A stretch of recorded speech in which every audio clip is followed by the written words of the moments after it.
To get a better understanding of what may be causing your back or neck pain, we are going to review the basic anatomy and physiology of the spine. We will begin by examining a healthy spine and learn how certain activities or traumatic injury can lead to lower back pain that may radiate down the legs, or neck pain that can cause numbness or tingling in the arms and hands. Once we have identified the most common causes and conditions leading to back and neck pain, you will learn how spine med decompression therapy is designed to alleviate the underlying problems, relieving pain, and helping you return to the activities you enjoy, all without the use of drugs or surgery. The human spine is made up of a series of bones, called vertebrae, connected together by ligaments and muscles. The spine is designed to protect the spinal cord, the superhighway that carries electrical signals from the brain to the rest of the body. Each vertebra in the spine is separated by an intervertebral disc.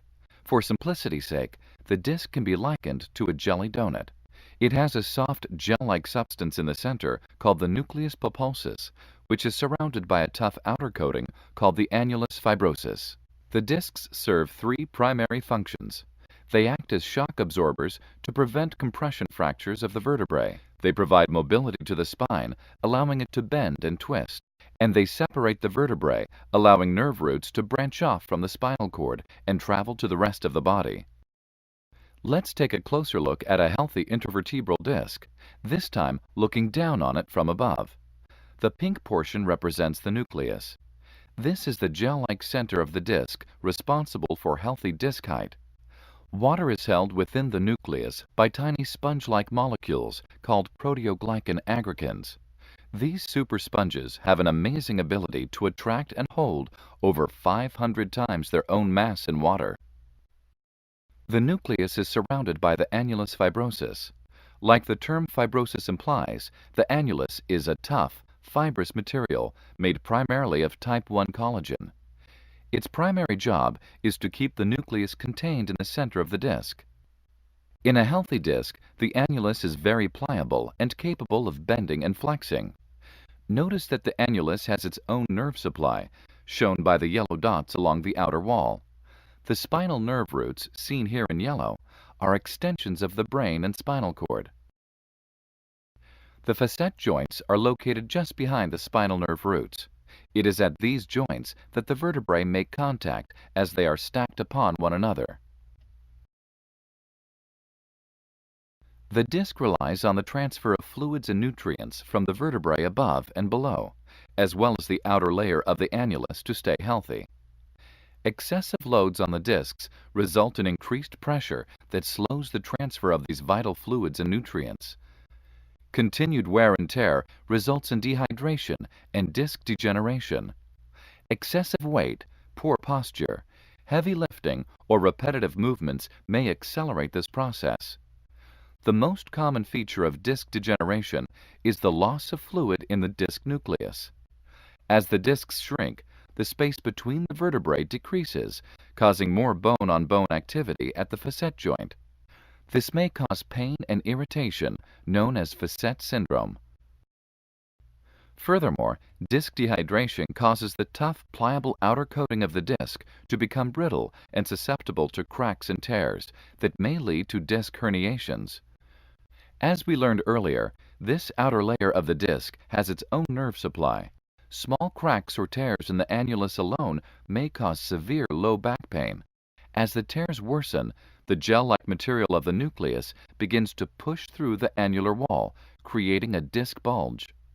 As the condition progresses, the bulge applies a physical pressure to the nerve root. A compressed nerve often causes lower back pain and sciatica, a pain that radiates into the buttocks or down one or both legs. Damaged intervertebral discs seldom heal because they remain under constant pressure, even when a person is at rest. With back and neck pain reaching epidemic proportions in this country, medical professionals recently began exploring additional treatment options. By combining science and technology, one of the world's most advanced conservative treatments for disc injuries was introduced with the SpineMed decompression table. SpineMed decompression therapy is a non-surgical, drug-free treatment that has been clinically shown to help reduce the disabling pain associated with bulging discs, herniated discs, disc degeneration, facet syndrome, and sciatica. The SpineMed decompression table acts to isolate and decompress spinal discs through distraction and positioning of the lumbar or cervical spine. This procedure takes place with the patient fully clothed and has been described as safe, painless, and extremely effective. Through precise computer controls, the SpineMed is designed to target the damaged lumbar or cervical discs and then gently distract the spine. Under distraction, the pressure exerted on the disc is reduced dramatically, which may help draw the bulging or herniated gel-like material of the nucleus back into the center of the disc, relieving pressure on the nerves. Furthermore, reduced pressure helps the disc draw in the fluids and nutrients necessary for proper hydration and disc height. Following a care plan of approximately 20 SpineMed treatments, patients may realize a cumulative effect that significantly reduces lower back or neck pain, and all without the use of drugs or surgery.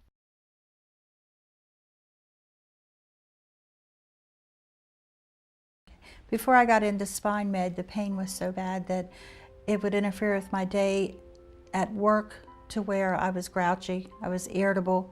I would get it on my lower back, and it used to kill me, drive me crazy, especially when I was in the car. My leg would actually go numb, and the pain was just unbearable. I couldn't feel the legs, I couldn't stand. It's just unbearable pain. When I was advised by my orthopedic surgeon that I was a candidate for cervical surgery, I realized that it was not a route that I wanted to go. The second orthopedic surgeon I went to really stressed the fact, he says, don't let anybody operate on your back because of injury, nerve damage, so on and so forth. And I said, what is my alternative? What do I do from here? I'm living in pain. And he really stressed this table. And I'm going back to Dr. DeMarco for a treatment. I mentioned to him, and he says, I just purchased one. Dr. Markson told me about SpineMed and that it was a conservative route of treatment, non-invasive, that he's seeing great results from other patients. The SpineMed decompression therapy sounded a much more conservative treatment, and I'm glad I made the decision not to undergo the surgery. I have big things to pick up at work, like trays and stuff. I can do that with no trouble, where before this arm here just would not lift. Just wouldn't lift. I'd have to use this arm to help do it.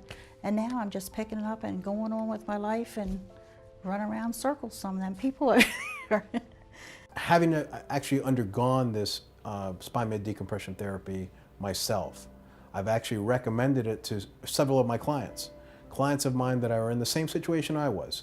They have herniations, some have actually multiple herniations, either in the cervical or lumbar area, that have actually recommended this type of treatment to them. I would recommend it to anybody. I'm just overjoyed, I'm happy. I can actually sit in the car and go for an hour's ride and get out, and I feel great. I no longer have the pain radiating across my shoulders. SpineMed is just absolutely wonderful. It was remarkable. The treatment was great. I'm a much happier person. I have a better attitude. I find myself whistling and kidding around. I truly recommend it to anybody with any kind of back or neck discomforts, herniated discs. It just feels so much like I'm really getting my life back. My first time on the SpineMed table, I was a little nervous. I didn't know what to expect. There was a lot of weird things going on my back, and I got used to it. By the second and by the third visit, I was taking a nap. The headphones on, they had the music on, and I would actually fall asleep. That pain's no longer there. I don't have the numbing and tingling I had at my fingertips. I feel like I did maybe 25 years ago, I would say, 25 years ago. And I haven't had this feeling in a long time because I've been living with pain. And I just can't say enough about it. I just feel good now. It's just unbelievable what it's done for me. I don't feel any pain. It's definitely worth the investment in your life.